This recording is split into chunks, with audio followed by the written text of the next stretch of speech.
In this video, we'll guide you through the installation of the ProWrap stretch wrapper. Be sure to thoroughly review the installation instructions that shipped with the machine. Start by positioning the crate near the desired installation location. Open it using the appropriate tools, and unpack all machine components, including the bag of hardware. Attach lifting hooks to the column and carefully raise it to the vertical position, making sure that no cables are pinched.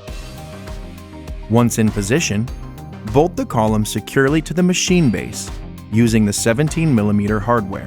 Remove the lifting hooks from the column and install the top cover. Remove the bolts securing the wrapper base to the pallet.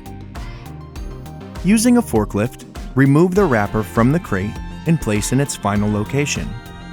Next, install the film cartridge. Start by removing the carriage top cover and the bolts securing the carriage to the shipping crate. Connect a forklift to the eye hooks on the film carriage.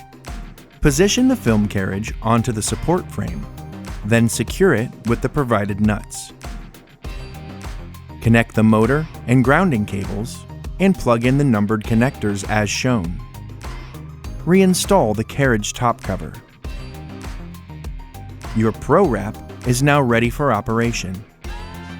Refer to the user's manual for detailed setup instructions and maintenance information.